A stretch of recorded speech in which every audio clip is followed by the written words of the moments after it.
Like I'm in the big leagues. Yeah, told him I'ma hit it out of stands. I deserve another 100 bands. I deserve another 100 fans. Told them this was always in the plans. I just did it cause they said I can. Blowing euros when I'm down in France. Labels asking how I build a brand. Told them put a check up in my hands. Do I got time? No cap. Made a few checks, but they all in the raps. Had a few friends, but they suck in the past. I don't even trip when I'm thinking about that. Hopped in the whip and we all in black. Shawty wanna ride till I hop in the back. 0 to 100, seen a rap on the dash. They ain't catching up like I'm moving too fast. I'm in the big leagues. Told them don't miss me.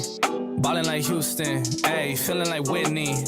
I need a bag, bruh, send it through quickly. I'm making his dog, like I'm in a big league. What's up, ladies and gentlemen? Welcome back to TDPHINSTALK, home of the real Miami Dolphin fans. Yes, we are live here on Thursday morning. Y'all make sure y'all hit that like button on your way in the building. Make sure you let your friends and family members know about the channel. Coming up on 1,000 new subscribers for the month. Listen, let your friends and family members know about the channel so we can hit that target. We're not far away, about 40 away.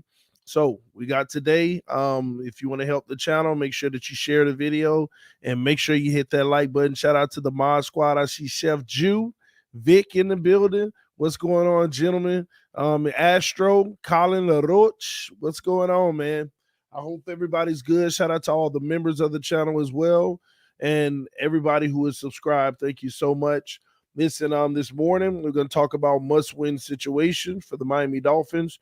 We're also going to talk about the big picture and how the Miami Dolphins are at a critical point in franchise history. We're going to talk about that and so much more. Say it with your chest, TD. Listen, y'all don't even know. Really, my throat, I'm kind of losing it, but I haven't lost it yet, but it's there. Anyway, I'm trying to hold on, y'all. Let's dive right into it because it's a lot I want to discuss this morning. Well, first and foremost, ladies and gentlemen, this is a must-win for the Miami Dolphins, okay? You don't want to start your season 1-3 and then have to go play the Super Bowl defending champs on the road in Tampa. Almost everybody's going to have that as a loss. Anything is possible. I wouldn't count it as a loss, but at the same token, conventional wisdom says that it's a loss, right? And the Miami Dolphins could be setting themselves up to start out 1-4 in the NFL. 1-4, okay? The reality is, out of 17 games, the threshold to guarantee playoffs is you can't lose more than 5. And going into the season, 5 games into the season, if you start 1-4, you're basically you're basically telling yourself that you're going 11-1 for the rest of the way. Now we have the easiest schedule in the NFL after week 5, but even that easy schedule has 3 opponents they're just not a walkover. You're still going to have to deal with the Baltimore Ravens. You're still going to have to deal with the Tennessee Titans. And you're still going to have to deal with the Buffalo Bills once again. Not to mention the New England Patriots, who's going to play you tough. And you'd basically be saying you could only lose one of those games and still win all the other ones. The Miami Dolphins can't put themselves in that situation. They just can't. The Indianapolis Colts, this is a must-win situation for the Dolphins. They have to win this game. They cannot play around and start out 1-3 going on the road to Tampa. They really have to win this game, ladies and gentlemen.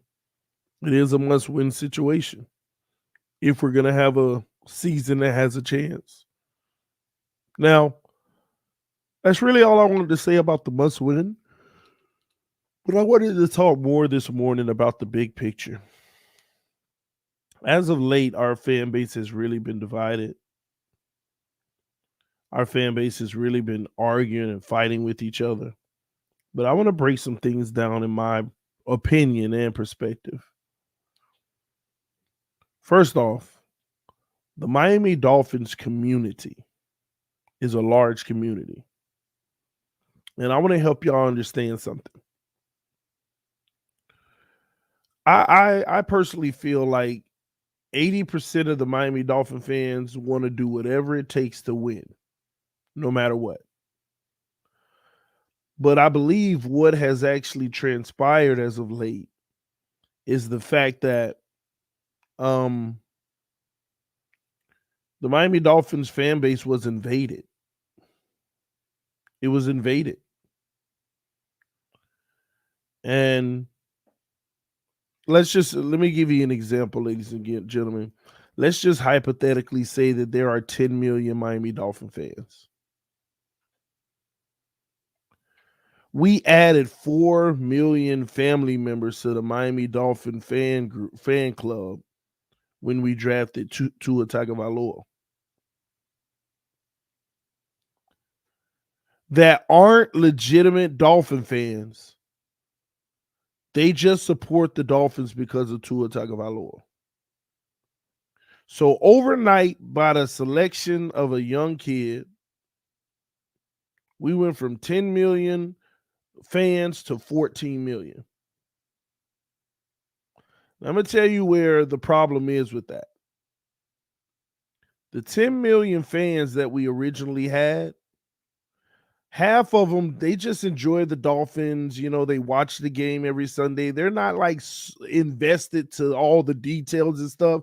They just show up on Sunday, hope their team wins, and they go about their business in the week. They're not like they're fans, but they're not like just ingrained in knowing all the stories of every player, knowing this situation, knowing that situation. They don't do that. But then you got another 5 million fans that are just all in the team. And the problem with those 5 million fans is that about 2 million of those 5 million support, love, and are all in on Tua no matter what. The other 3 million, they support the kid if he shows up and becomes the guy. Otherwise, they can care less. It's all about the team regardless. And not to say any of the 5 million aren't all about the team. They're all about the team. But they're excited about seeing what Tua can grow into. But then when you add the other 4 million fans or Tuaneers that are not Miami Dolphin fans, they just support the Dolphins because of Tua, and they will be gone tomorrow if we trade them. They join up with the 2 million and they create about a 6 million people unit that's like, oh, if it's not Tua, it's nothing. And then you got the other 3 million on the side, like, man, it's about the team, man. We want to win no matter what. And the other 5 million don't care. It is what it is. I'll see you on Sunday. Let's see what you got. And we've been invaded. And the worst part about the invasion is the fact that all of those new fans that came from Alabama, they don't know our pain. They haven't sat in the trenches with us for the last 20 years. They just haven't.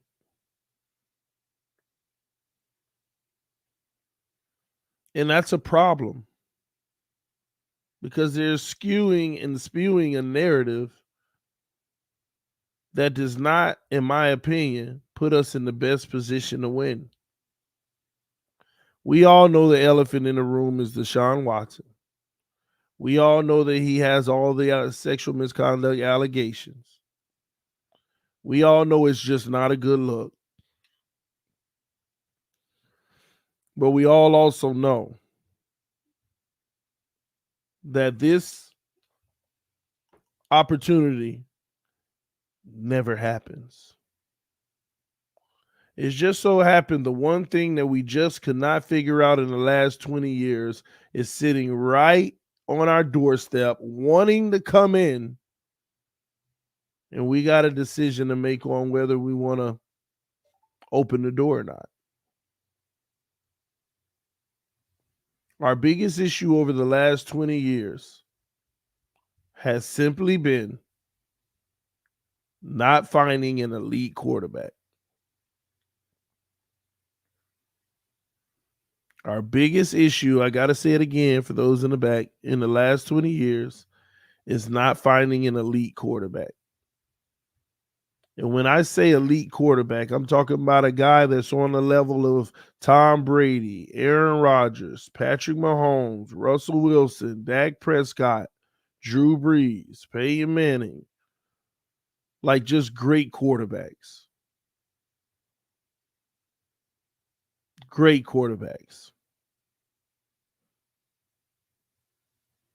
I'm not talking about the other guys that are just under that. I'm talking about a great quarterback.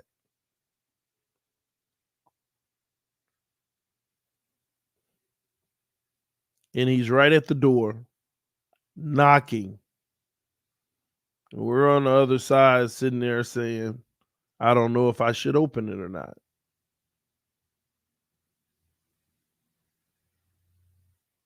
So I wanted to talk about what it looks like if we don't open that door. What it looks like if we don't open that door. Here's what it looks like, ladies and gentlemen. By not opening that door, the Miami Dolphins would have officially told the world that they are going to move forward with Tua Tagovailoa. They will have officially said that they're going to take their draft capital and make sure that they get a good O-line. And they're going to go out and they're going to get all of those things. They're going to use their money for the best O-line that they can buy. Tua Tagovailoa is going to look a whole lot better because he'll have a lot more time to throw the ball. But one of the most important questions, one of the most important mysteries of it all, him looking better, will that better look like Patrick Mahomes, look like Tom Brady, look like Drew Brees, look like Dak Prescott, look like Russell Wilson, look like the greats in the league?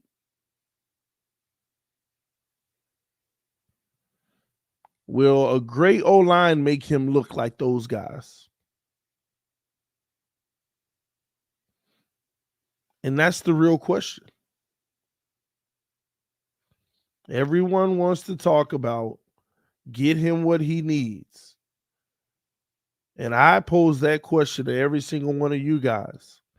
And we don't know the answer to that. Time will tell. But I want to ask you all, will getting him a great O-line make him look like the rest of those guys? That's the real question.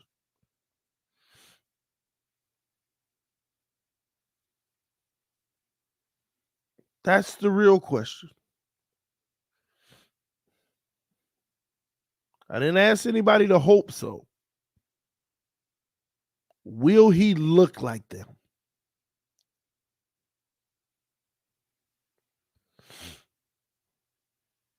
And that's where the rubber meets the road, ladies and gentlemen.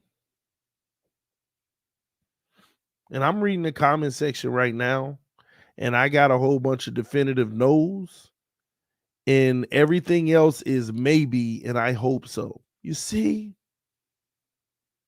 that's the issue I have. You can't find enough people to just straight up say yes. Because the truth is, if you straight up say yes,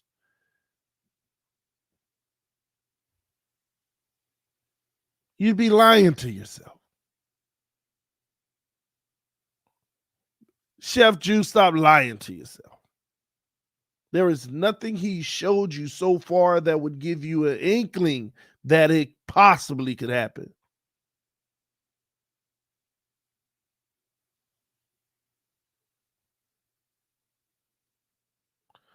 Roman said, so why ask? I ask because I know everyone watching is looking at everyone else's answer. Because I want to show the one-offs how off you are. That's why I ask.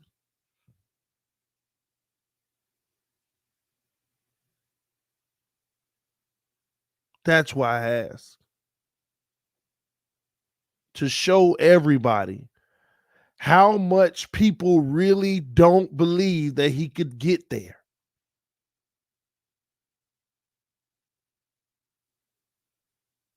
And you know what they say to move the goalpost from the fact that they know that he won't be able to get to that level?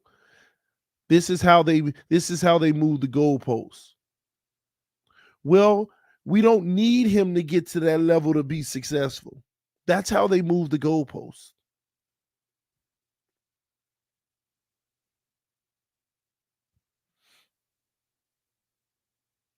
We're talking about let's give Tua time to develop. The issue I have, there's so many things that he has to develop. I'm not claiming any rookie or second year player, including Justin Herbert, is any better than him. I mean, we all can make our assumptions that some guys are better than him, but I'm not claiming any of these guys are better than him.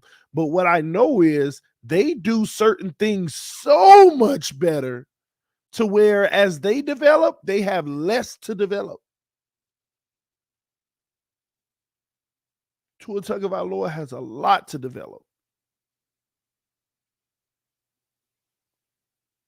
Understanding the nuances and wrinkles of a playbook is something I feel like he still needs to develop. Knowing where everyone is supposed to be on the field at any given time is something he has to develop. Reading a defense is something he still has to develop. Identifying coverages pre-snap is something he still needs to develop. Identifying pressure pre-snap, something he still needs to develop. Calling the proper protections pre-snap is something he needs to develop. Identifying the alerts and the hots, something he still needs to develop. Accuracy, as everybody said, he's very accurate. He still need to develop. Holding on to the ball too long, develop. Audible and in the right play, develop. Throwing a deep ball. I mean, I don't even know if we've ever seen it in the NFL outside of a 50-50, develop. Escaping pressure. develop. Even though we all want to say he did it in the Arizona game, stop calling out a one-off. Stop talking about a one-off. Ian North said, we ragging on Tua again? No, we telling facts about Tua Tagovailoa again. Like some of y'all need to understand, we're talking facts about it because we are in a pivotal part of our franchises they have a major decision to make.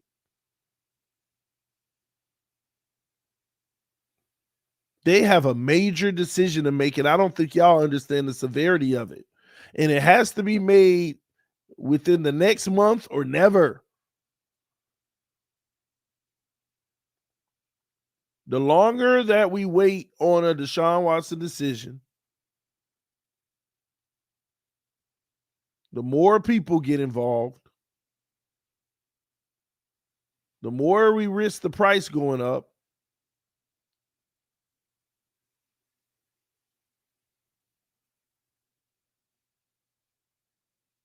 And we're stuck.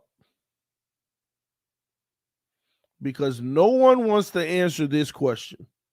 If the Miami Dolphins move forward with Tua Tagovailoa and he gets in year 4 and we realize he isn't the guy, what do we do then?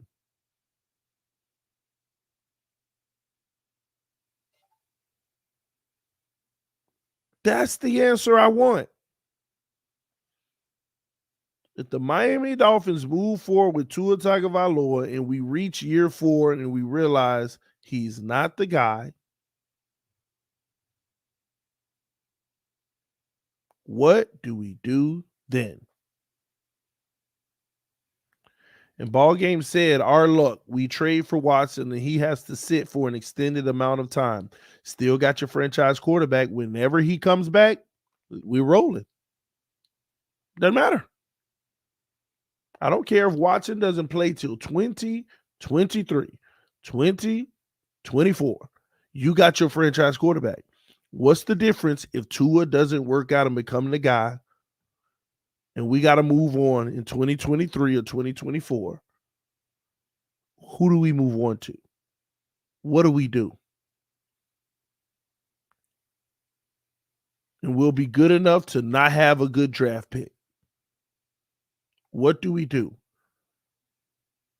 Hell, we tanked for Tua, quote unquote, and still didn't have the assets to go get the guy that we wanted in Joe Burrow at the time, which it is confirmed we did make the attempt. And Cincinnati said no. We tanked and had a beautiful draft pick, still didn't have the assets to go get him. That's the risk you run.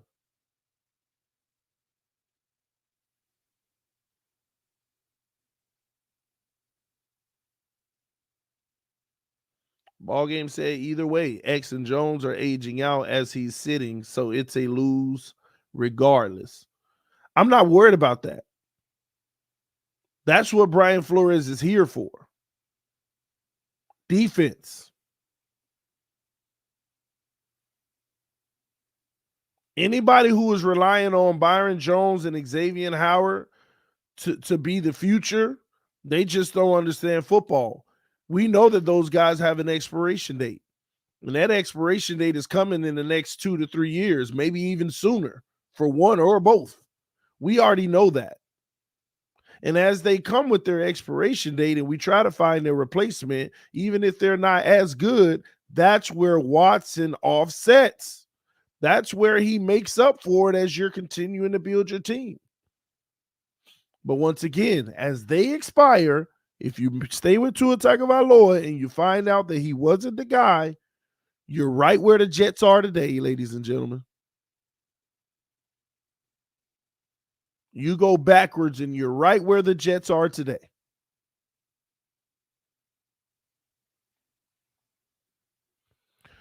And does people realize we have the big potential to go backwards now for the next couple of seasons?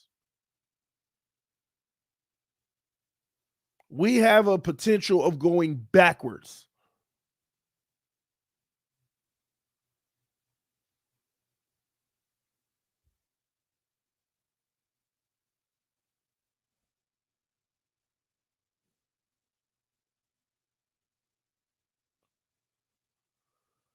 That would be devastating. Doing the same thing over and over again, hoping for a different result. And let me tell y'all something. This is where it gets even more insulting. We know about the past. We know about the past with Drew Brees and all the guys that we missed, right? Here's where it's more insulting. If we don't take advantage of this Deshaun Watson situation, this is what the narrative is going to be for Chris Greer and Brian Flores, which might get them an exodus, and they probably won't get another head coaching or general manager job in the NFL. Here's what the real scary thing about it is. This is what's going to be on their resume. You couldn't get it done to move up to get Joe Burrow, number one. Number two, you make the biggest. Tannenbaum even told the whole world it would be irresponsible and reckless if the Miami Dolphins drafted Tua Tagovailoa. And then you mean to tell me a guy that might, I don't know his future, but the trajectory is looking very beautiful, but might go down as one of the greats in Justin Herbert. He was on the board right before your pick. Like he was on the board and you went to him. He was on the board.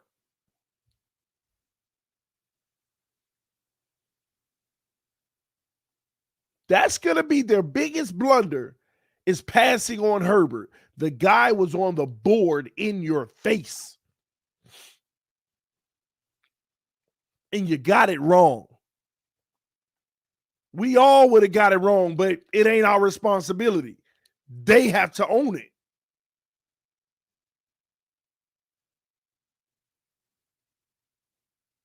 We need to make the trade now. What's the odds of us drafting a Watson level player with those 3 firsts and 2 seconds that Houston is asking for? It's worse than that. We're going to use that capital before they finally say Tua is not the guy. If Tua turns out not to be the guy, here's what y'all got to understand. That means they're going to let him finish this year. Then they're going to say, we need to see his year 3. And they're going to get an O-line. And what's going to happen is, in my opinion, so don't get mad. It's just my opinion. Don't make me right. But in my opinion, what's going to happen is Tua's going to look improved. He's not going to look elite, but he's definitely going to look improved because we got a better O-line. He's going to look improved. And they're going to say, well, he improved, so we got to see a year 4. And they're going to use those 2 first-round picks. And they're going to be right back where everybody else is with 1 pick per year. And as time goes and his defense isn't the same and we're still underachieving, and we see that we could be better if we had a better quarterback. He's good, but he's not an elite quarterback. When they finally realize that, they are either going to take us through a Tannehill situation, or they're going to sit there and be like, okay, we got to figure this out, but you can't figure it out now. It's not easy finding a franchise quarterback.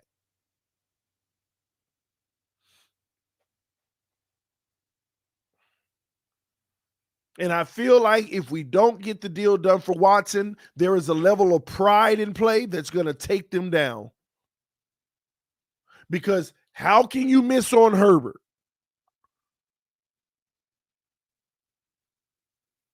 And some might say there were so many other quarterbacks in this draft that just happened and the one before that might end up still better than Tua. You missed on all of them. Austin Jackson, I don't know what that's going to end up being, but you might even be missing on that. Noah Igbenogany, you got Diggs over there in Dallas balling out, and you sitting there at Alabama scouting everybody, and you didn't see Diggs? And you went Noah?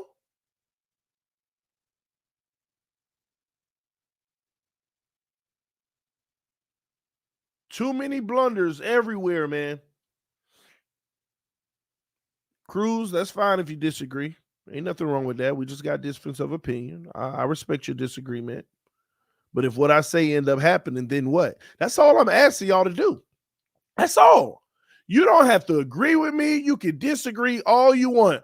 All I'm asking you to do is consider the fact that if TD is right, even though I don't believe he is, but if he's right, then what? Did we not make the biggest screw up ever?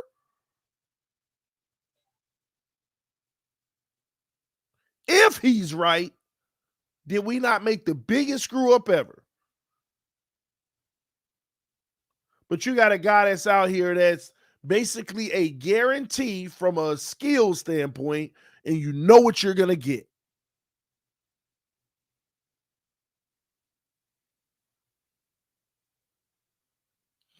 Does the NFL use Watson sitting out as a self-imposed suspension and fine him $1.5 million? No, not at all. Not at all. Watson's eating right now. This ain't no suspension for him. He's chilling. He getting paid to do nothing. You think would you count that as a suspension?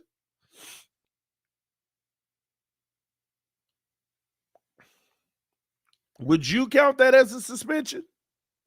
And you're an elite quarterback, your stock ain't going down.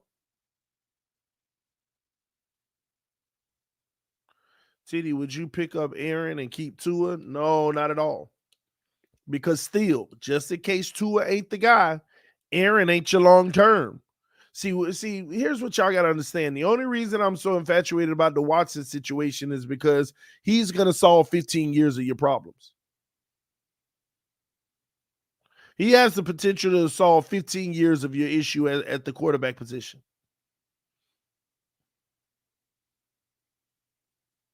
15 years. Not Aaron Rodgers solving 1, 2, 3. Everybody like, he got about 4 more years. I don't see that. That man at any moment can say, I'm going to play Jeopardy. I'm just saying. That man at any moment can retire. Just like Brady, at any moment he could be gone.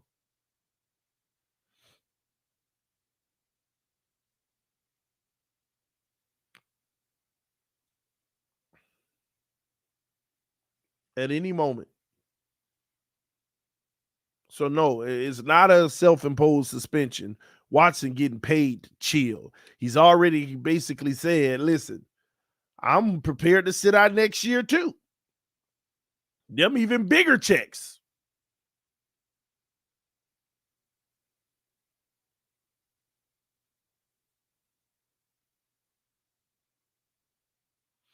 And if it doesn't, TD, if what does it? You got to elaborate because I'm talking about a lot of different things here.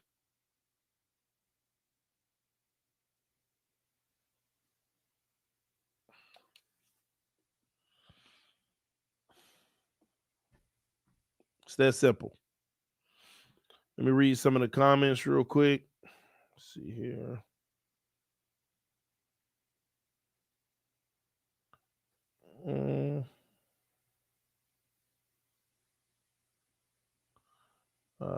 Man, why is it frozen on me? Okay, there it is. All right, Rodgers looks 10 years older than Brady. Yeah. Kids start taking care of your health early. yeah. All right, what you eat. Look up Matt Corral, TD. I will. Corral. All right. Watson solving our issues in the O-line. Watson solving our issues in the O-line. He's not solving our issues in the O-line. He's just making it look better. He's just making it not look as big of an issue as it is. See, they get Watson back there, then they'll get a real gauge on who they need to replace and who they don't. They know they're going to have a quarterback pre-snap, post-snap, calling reads, calling protections, doing everything. So we'll see who actually shows up after that looking like a bum. Because one thing that nobody wants to do, as we all know this offensive line is terrible, nobody wants to say that quarterbacks also make it look even worse. If a blitz is coming up the middle, or no, not the middle, that's on the center. If the blitz is coming off the edge and there's no communication, what the left tackle is supposed to do? oh man, I got two guys here. The quarterback never set me up to help. He's the one that's going to have that statistic mark on his belt. So we already know they bad. But what people want to ignore is that a quarterback can also make them look worse. A quarterback who evades pressure and runs into pressure can make them look worse. A quarterback who bails out of the pocket too early can make them look worse. All of those things are factors. And I see a lot of that with Tua Tagovailoa.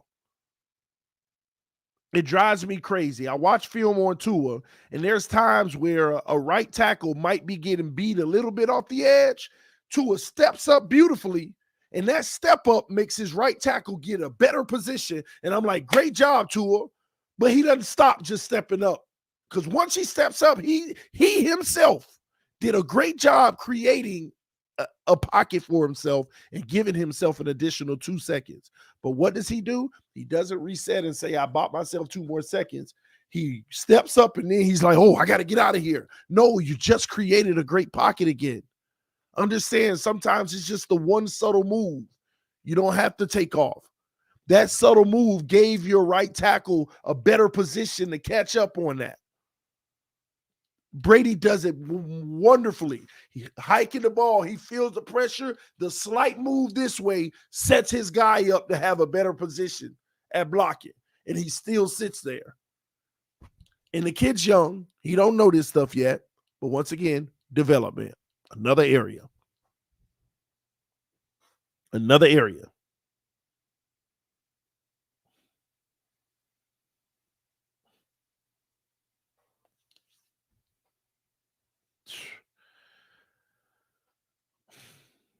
Let me see. The reason you get draft capital is to get a star player in the draft. It's a gamble. I agree. So now you got to ask yourself, what are the odds of your gamble? What are the odds of your gamble? So say you got a 1 out of 5 chance of hitting on a first round pick. And I think a lot of y'all need to go look at the odds of first round picks, by the way. Literally, out of all 32 picks, you literally get like 8 a year that's ends up being legit. Out of all 32 first round picks, you get like 8 a year that 3 years later you see that they're legit. That's like 1 out of every 4. So why are you going to gamble in the draft on a 1 out of every 4 odds when you could just take those 4 picks and go get a guarantee? Go get a guarantee. That's all I'm saying. Ball game said being inexperienced and young doesn't make you trash. I agree. These kids just need time to develop. Old linemen aren't plug and play. I agree with that. Everybody, not just the O-line, the quarterback, and everything. They need time to develop. But once again, ladies and gentlemen, just because you need time to develop, everybody has a ceiling of development. What a guy develops into may just not be good enough for the NFL. It may only be good enough as a backup. So we could give everybody time to develop, but the reality is only 25% of them are going to develop into what you want them to develop into anyway. The NFL is an odds game. The numbers are out there. You can go through any first round in the last 10 years, and you're going to see more players that didn't end up turning out to be something than players that did.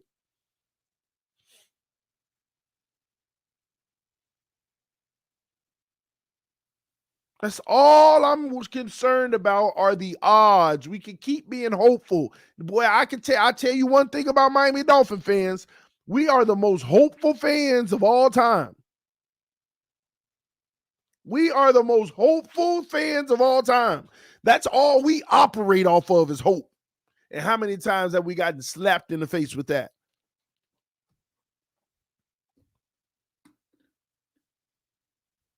How many times we got slapped in the face with that?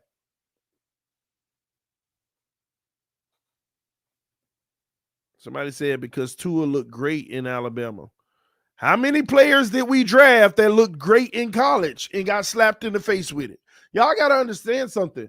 All these first-round picks look great in college. That's why they first-round picks.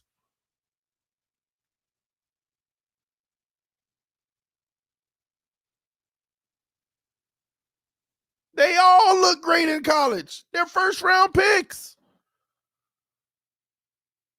Being picked in the first round has nothing to do with what you're going to be.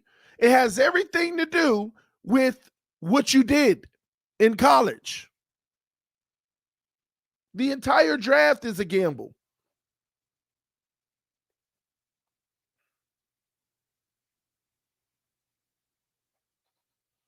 And I agree with that, D-Dub. He said the current roster determines how long of time a gamble has to develop. That's true. And it's unfair, but it's true.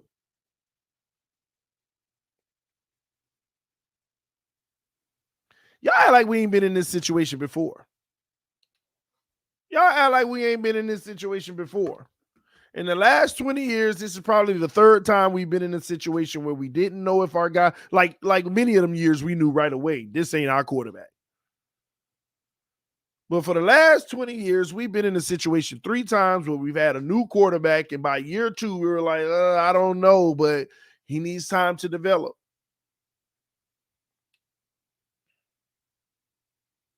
What quarterbacks have we drafted in the first round in the last 20 years? Y'all put it in the comment section. What quarterbacks have we drafted in the first round in the last 20 years? Go ahead and put it in the comment section.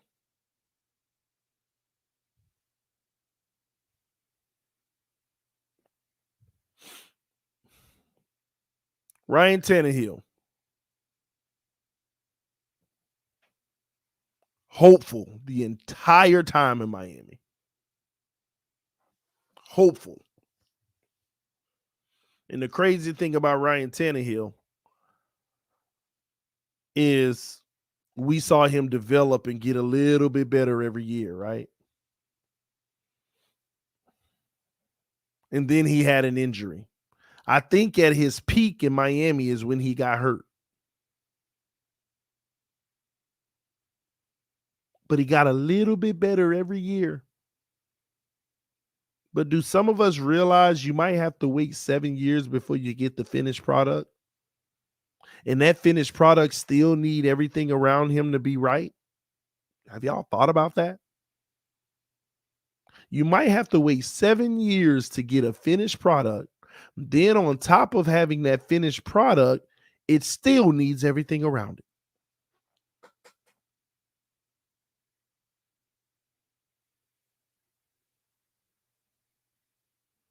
I want to ask y'all that too, comparing the Tannehill situation. Are you willing to give Tua Tagovailoa 7 years to be a finished product, and that finished product still need everything around them? I'm just curious. Not saying that that's how it's going to go down, but would you be willing to do that? Let me know in the comment section. Just a simple yes or no.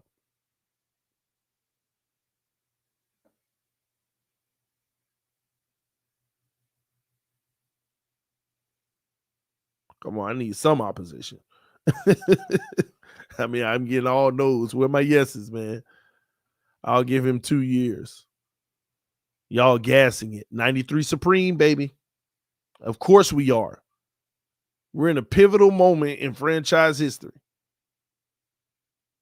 where we got an opportunity to finally do something right.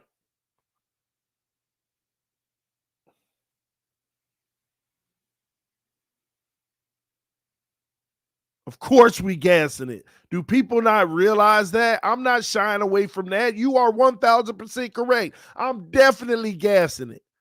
I want to talk about this narrative over the next month so much because if another team trade for Watson or we miss out on this situation, we just went down the path of hope. And that's all we've done for 20 years is go down the path of hope. And we ain't seen the finish line yet to it.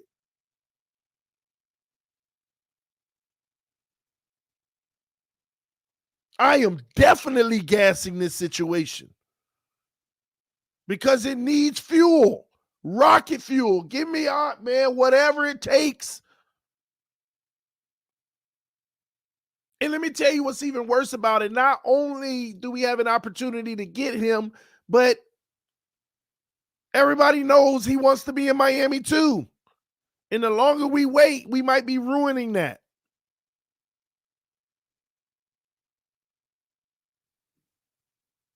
And Angelo said Watson ain't going to give us a ring. Even if that man don't give us a ring, the one thing you can't deny, Angelo, he going to give us a better chance of getting one than Tua. Huh? It's that simple. Even if he don't get us a ring, at least we got a better chance than Tua. You're not you ain't gonna get me to argue with you. I'm not gonna go down that rabbit hole. Oh yeah, he'll get us a ring. No, all I want to say is he gonna give us a better chance than Tua. I'm not finna fall prey to your little side comments like that. Y'all try to throw people off that way. Watson ain't gonna get us a ring. I don't care. He gives us a better chance of getting one than Tua.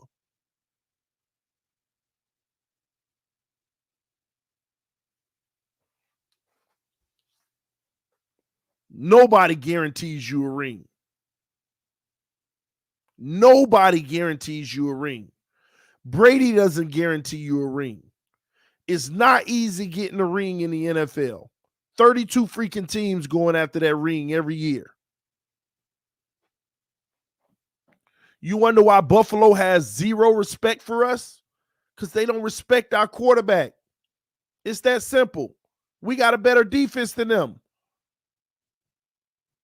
We got a better freaking defense than Buffalo, but they don't respect our quarterback.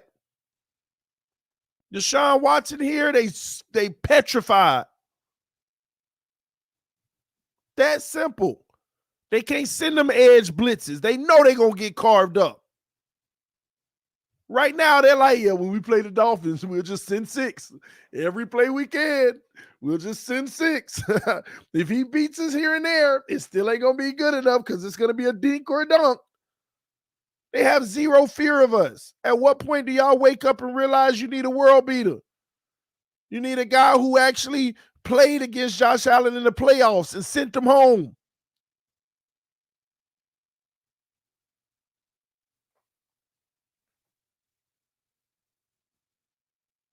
It's that simple. Buffalo, the fans and everything, they tell you to your face. Dolphins got a pretty good team, but your quarterback situation, we don't fear Tua.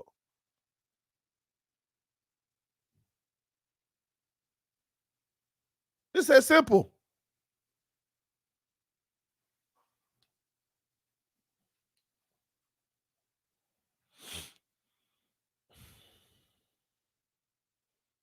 It's that simple, man.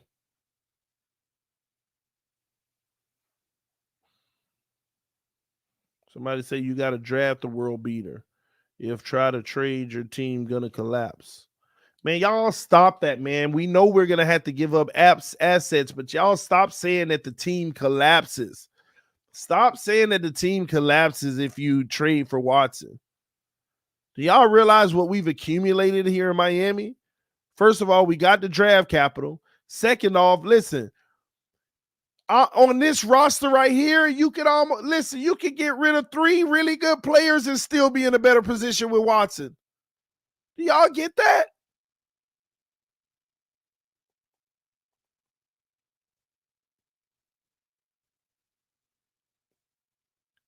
Miami will collapse. Y'all gonna sit here and say Miami will collapse, and you have no evidential proof or any precedent to justify that. You don't.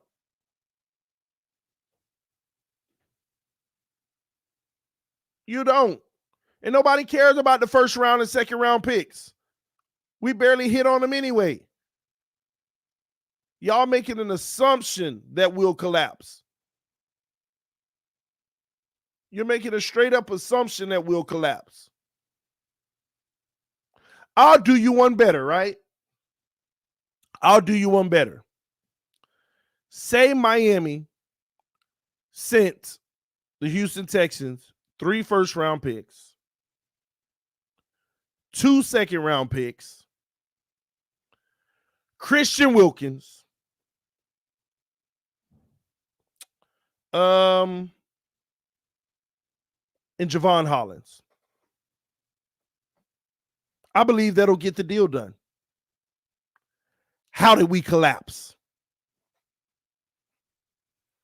I know it's too much. I'm doing that to make a point.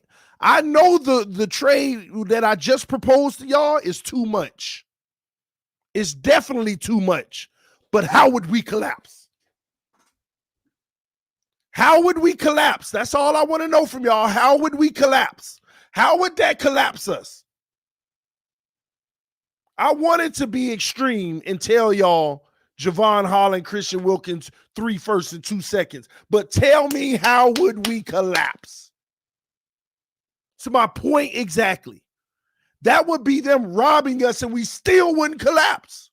We would still have the core of this team. Players we didn't even have last year, and we still had a great defense and won 10 games. So how would we collapse? Y'all taking this the wrong way. I wouldn't do that trade either. I'm showing y'all a point. Giving away all that draft capital and young assets, how would we collapse?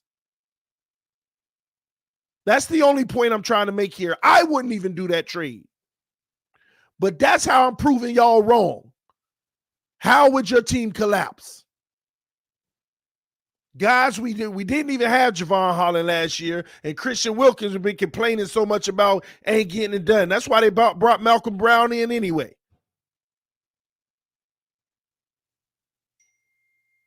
I know y'all see what I'm saying, but I got to get up out of here, man. We hitting that 8:04 right now. Y'all remember Miami Sports Music up next, but I want y'all to think about that during your day. All these, y'all want to, you see, y'all be moving the goalposts trying to make it seem like it's a bad move, but that is straight up proof right there in your face. Even if you gave up all of that capital, which I would never do, how would your team collapse? My point exactly. Continuously proving y'all wrong on stuff like that, trying to make excuses just not to get it done. You wouldn't collapse. And you could give up even more and you still wouldn't collapse. Anyway, man, this is TD Fins Talk, home of the real Miami Dolphin fans. Appreciate y'all coming through this morning. This show is better. Come on, facts, TD. I know. Where all them collapse people at now? Just straight up ether that theory, we would collapse. How? I just gave up the farm and we ain't collapsing. I'll talk to y'all later, man. Y'all go check out the homie Stephen D on Miami Sports Music. We can get it done. The Dolphins just need to do it. Peace. I'm out. Thank y'all for waking up with me this morning. See you soon.